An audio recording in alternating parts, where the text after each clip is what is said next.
Hey guys, welcome to Gregsbeerreviews today. It's Beer 30. Let's go take a walk, see what's in the fridge today.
Hey guys, thanks for stopping by Gregsbeerreviews today.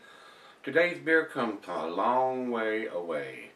This is either called Poppels or Poppels, Poppels, and this is a collaboration beer between them and Malmo or Malmö. Uh, Henrik lives in Sweden, and he sent me a beer mail package from Sweden. I can just imagine how pricey that was, because I have sent beers across the pond, I think once before, and it just blows me away how much it costs to ship something over there. I mean, it's very easy to have the package cost more than the beers that are inside of it. But anyway, and he sent me some papers on what he sent me here, and he says I'm gonna call it Poppels. Poppels is from Gothenburg and Malmo Brewing. O is from my hometown, Malmo or Malmö. Imperial Pilsner reads as follows: the beer you're holding in your hand. This is an Imperial Pilsner that has been brewed in collaboration between Malmö Brewing and Poppels Brewing. The style is recognized to be difficult with its high ABV, but rightfully balanced. The ABV carries the commodities. Every flavor gives a beer that is both fresh and complete. So, and most of the writing on here is unreadable to me, guys. I mean, and it's got best before date on here, and it's written on here where the writing is already. And I can't see what they're telling me, but the year is 2018. And this is a 7%er. So they're telling me that this beer is going to keep a year at a 7%. I don't know about all that. It does have 7%. IBUs are 50 on here, which is rather high for an IPA, for a Pilsner, a lager, guys. That seems to be a long time for an Imperial Pilsner, as far as I'm concerned. Don't know how much difference the taste of this beer is going to be from now, beginning of actually it's into March, but I got a feeling this was probably bottled in January for it to make the trip and get here in February for me to be reviewing it. So even those guys over there are doing the best before, or used before, or drink before a date instead of an actual bottled on date. I'm actually surprised they're even doing that over there. So it ain't just a fight we got over here in the United States, and it's worldwide. So a lot of these brewers are going to that. So, but anyway, let's get on with this. I don't want it to be a 30-minute video. Very small bottle. I mean, it is fairly midget size. And you guys know I'm not a big lager Pilsner drinker anymore. I used to drink that stuff religiously, and I drank enough Budweiser to float a battleship around before the craft beer days got fired up, and I got introduced to that. But anyway, and so I don't drink a lot of them. I like a beer with a little more taste than your typical lager or Pilsner is going to have. I think we've talked about everything, so let me let me get this thing opened up. And I want to tell Henrik once again, I do appreciate it, sir. This is the beer they are drinking over there. If they're drinking this, this is not one that's been brewed specifically to be exported over here. So, nice little hiss. Kind of cute little bottle. I remember getting little beer bottles like this over here too. But let's get it into the glass here, and I will tell you the cuisine is just curried in Thai. I would think it would be German.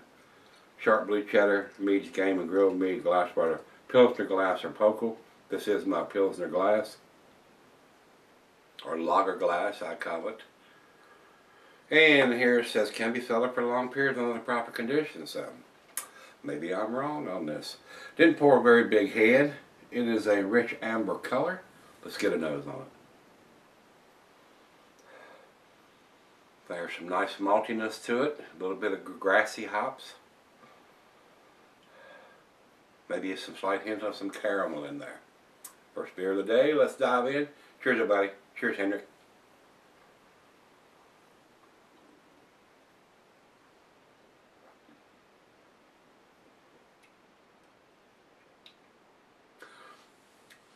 Very tasty for a lager Pilsner. Getting caramel on the taste. Some nice bready notes.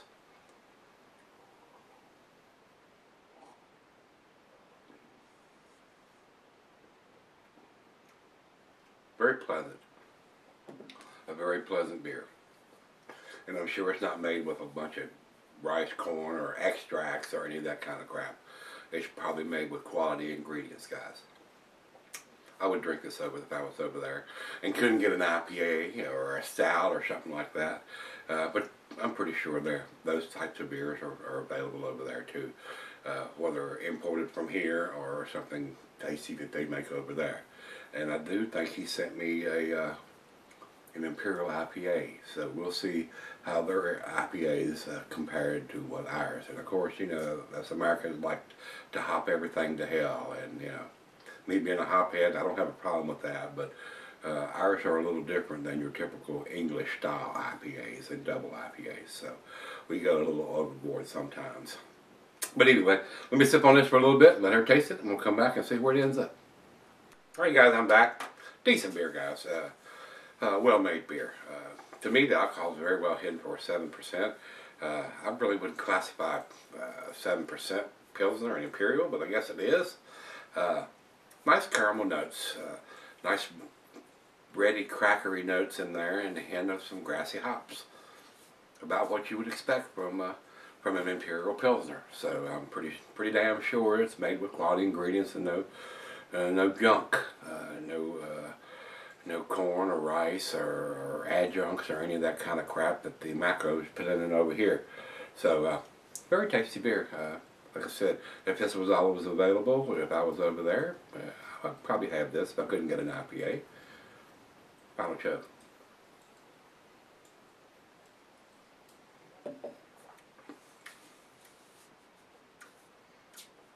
Kind of light, crisp, and refreshing. What you'd expect from a Pilsner. So I enjoyed it. It was good. Not outstanding to me. Basically not even to the A category as far as I'm concerned. Don't have enough taste for this guy. And there are people now. If you're a macro lager drinker and you're over there and you drink this, you'll probably like it. I mean, it doesn't have anything that's going to overpower your palate or anything like that. And you're going to probably get a better tasting beer than what you're used to drinking if you're drinking that crap over here. So, guys, to me it's a B beer, and that's where I'll put it 85, right down the middle of the B category. Over to Beer Advocate, they say no score. Not enough people have commented, and that does not surprise me. And over to Rate Beer has it at 70 overall and 85 in the style. I think it's better than a 70. And finally, we'll go over to Untapped. Untapped has it at 3.56, which is in their B range. That's exactly where I'm thinking it should fall. So, very tasty beer for what it is. I mean, there's nothing in there that's going to be blowing your hair back or your socks off. It's an easy drinking Imperial Pilsner made with good ingredients. So, Henrik, thanks a bunch, my friend, for sending it over. Let me try it. And if you've had it, guys, let me know what you think. Come on back tomorrow. Let's see what we dig out of the fridge then.